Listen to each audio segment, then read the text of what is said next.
From our Toronto studios, this is the Muslim News on Muslim Network TV. Assalamu alaikum. I'm Aishah Ashraf. Our top story for today. The Biden administration is considering the removal of the foreign terror designation for Hayat Tahrir al-Sham, or HTS. That is the Syrian group that toppled Bashar al-Assad's regime. According to NBC News, the discussions aim to create a pathway for the world to interact with the new government. Two officials who spoke to the network said Washington is looking to lift the designation soon, while another said the talks were still in the early stages. The State Department said earlier the group is using the right words, but the U.S. will judge it not by those words, but by its actions in the coming days. HTS has been designated as a terrorist organization by the U.S., the U.K., the UN, and Turkey. However, the group and its leader, Abu Muhammad al-Julani, have sought to rebrand themselves as a more moderate force in Syria. Removing the group's terror designation would involve lifting the $10 million bounty on al-Julani. The Justice Department has charged two former Syrian intelligence officials under the Bashar al-Assad regime for war crimes. Ex-Syrian Air Force intelligence officers Jamil Hassan and Abdul Salam Mahmoud were each charged in a connection with a conspiracy to commit war crimes against U.S. citizens. The department said in its statement that the officials remain at large. Attorney General Merrick Garland said these intelligence officials whipped, kicked, electrocuted, and burned their victims and hung them by their wrists for prolonged periods of time. According to the indictment, Hassan was the director of Syrian Air Force intelligence and oversaw a network of detention facilities. Mahmoud was a brigadier general in the Syrian Air Force intelligence and directed operations at the Mazab prison. The transitional government in Syria has begun its work with Prime Minister Mohammed al-Bashir setting ambitious goals. In the capital Damascus, Bashir said one of his first goals is to bring back the millions of Syrian refugees and give a sense of security to all citizens of Syria. Damascus has seen a swift revival with banks and shops reopening. In Qardaha, the symbolic mausoleum of former President Hafiz al-Assad, father Bashar al-Assad, was set ablaze. His takeover coincides with 480 Israeli strikes in the past 48 hours, destroying almost all military assets in the country. Israel claims it has destroyed as much as 80% of the military capabilities of Syria that it had built during Bashar al-Assad's deposed regime. Regarding the incursion into southern Syria, the Israeli army said the operation is still ongoing on the ground as part of our ground forces' actions in the buffer zone. Russia described Israeli attacks on Syria as a violation of a 1974 treaty. Defense Minister Israel Katz claimed Israel aims to establish a sterile defense zone in southern Syria. In the northeast, a U.S.-brokered ceasefire was reached in Manbij following intense clashes between Kurdish-led forces and opposition fighters that left more than 200 dead. The transitional government has also claimed control over the Deir ez-Zor region, which was under the control of the U.S.-backed Kurdish forces. Some House members and activists are calling on President Joe Biden to approve the Equal Rights Amendment, or ERA, before his term ends. Representatives Cori Bush, Judy Chu, Rashida Tlaib, and a number of activists held a press conference in front of the Capitol building on Tuesday. The group, which claims President-elect Donald Trump is against equality, has urged Biden to promptly certify and implement the Equal Rights Amendment before Trump takes office on January 20th. President-elect Donald Trump has promised fully expanded approvals and permits for those who invest $1 billion or more in the U.S. The permits would have no limit, including all environmental approvals, Trump said on his Truth Social platform.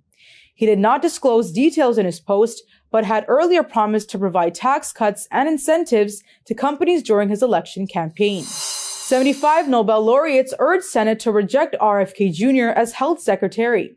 Details come after the break. Stay tuned and we will be right back.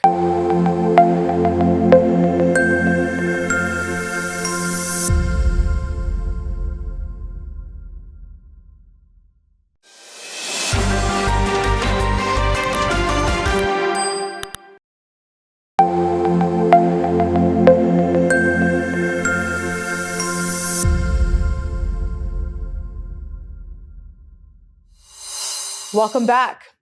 More than 75 Nobel Prize winners have called on the U.S. Senate to reject Robert Kennedy Jr.'s nomination as health secretary.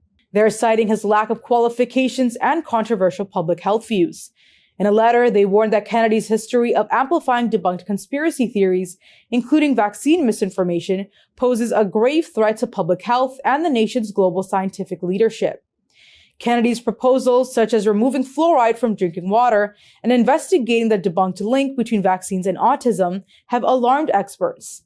His claims, including the health benefits of raw milk, as well as the claim that HIV does not cause AIDS, have been widely discredited. The Laureates stressed that Kennedy's antagonism towards health agencies like the Food and Drug Administration and National Institutes of Health could undermine critical institutions. They are urging senators to prioritize public health and reject his confirmation. They say Kennedy's leadership could jeopardize scientific progress and public trust in health policies. Former Trump administration official Pete Morocco, who was reportedly seen at the January 6, 2021 attack on the U.S. Capitol, is now part of President-elect Donald Trump's transition team. Morocco faced criticism during his previous tenure in various agencies. He is now assisting with national security personnel decisions, including State Department hires. Online investigators, sedition hunters, claim to have identified Morocco and his wife at the Capitol using social media and video analysis. Morocco has dismissed the allegations as petty smear tactics. Neither he nor his wife are facing charges. Transition spokesperson Caroline Levitt defended Morocco, praising his expertise and accusing Democrats of weaponizing January 6 allegations to hinder the team's progress. Authorities in northern India partially demolished an 185-year-old mosque on Tuesday. They say the move will enable road and drainage construction. Officials in Fatehpur district in Uttar Pradesh province claim the affected structure was built within the last 3 years. But the mosque committee disputes this, arguing the structure dates back to 1839. The committee has filed a petition with the regional court to halt further action. The demolition comes amid growing demands by Hindu nationalist groups for surveys of historic mosques, alleging they were constructed on former Hindu temple sites. Such claims have led to court-ordered surveys and clashes. Recently, a Hindu group demanded a survey of India's iconic Jame Masjid, the main mosque in the capital New Delhi, alleging that statues of Hindu deities were buried within the mosque. Analysts say the mosque demolition reflects escalating religious tensions in India, posing challenges to communal harmony. UN Secretary General Antonio Guterres marked Human Rights Day with a grave warning about the growing assaults on human rights worldwide. Human Rights Day is marked on December 10th to commemorate global pledges to uphold human rights. In a video message, Guterres highlighted escalating inequalities, conflicts, and the enduring fallout of the COVID-19 pandemic, which has plunged millions into poverty and strained education and health systems. Guterres condemned the rise of authoritarianism and the shrinking of civic spaces, warning that hateful rhetoric is fueling discrimination and violence. He emphasized human rights are indivisible, with the erosion of one weakening the foundation of all others. Advocating for environmental rights, Guterres stressed the need for a sustainable, healthy environment and greater support for human rights defenders. He praised the Pact for the Future signed in September as a renewed commitment to the Universal Declaration of Human Rights. Guterres urged global unity to confront these challenges and uphold freedoms for everyone, everywhere. Chief Minister of Indian administered Jammu and Kashmir Omar Abdullah has urged India to take decisive action regarding the Rohingya refugees living in the conflict zone. Abdullah emphasized the need for humane treatment, saying, "If they cannot be sent back, we cannot let them starve or freeze. They are human beings and must not be treated like animals." This appeal comes amid a crackdown in Hindu-dominated Jammu. There, local authorities have targeted landlords housing refugees and disconnected utilities for more than 400 families. Approximately 6,000 Rohingya refugees live in precarious conditions, earning livelihoods in informal sectors while their children are denied access to local schools. India's ruling Hindu right-wing party, the BJP, has labeled their presence a conspiracy and called for investigations into NGOs allegedly facilitating their settlement. While Jammu and Kashmir has a legacy of sheltering refugees, analysts say the growing hostility reflects broader challenges in rising Hindu nationalism in India. A new study highlights structural and systematic bias in UK media coverage of Muslims, with GB News accounting for 50% of such negative coverage. The 2-year study conducted by the Center for Media Monitoring reveals GB News' excessive focus on Muslims, often portraying them negatively and framing Islamophobia as a divisive concept. The channel referenced Muslims or Islam over 17,000 times, far exceeding BBC News and Sky News, and linked Muslims to violence in 62% of clips about last summer's far-right riots. These riots were fueled by false claims about a Muslim asylum seeker's involvement in a fatal stabbing. GB News reportedly downplayed mosque attacks and Muslim victimhood while amplifying anti-Muslim narratives. The center urged Ofcom, the UK's communications regulator, to address biased content that fosters division.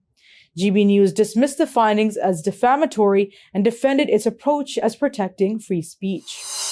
Google has unveiled Willow, a revolutionary quantum computing chip capable of solving problems in just 5 minutes that would take supercomputers 10 septillion years. Developed by Google's quantum AI lab, Willow is hailed as the most advanced quantum processor yet. It features breakthroughs in error correction, which has been a long-standing challenge in the field. Quantum computing uses the principles of quantum mechanics to perform complex calculations significantly faster than classical computers. While the technology is still experimental, experts see potential for transformative applications in medicine, energy, and logistics. However, scientists caution against overhyping the achievement, noting that Willow's tests were tailored for quantum computing. Manufactured in California and detailed in Nature, Willow represents a milestone in the race for scalable quantum systems. However, practical commercial use remains years away.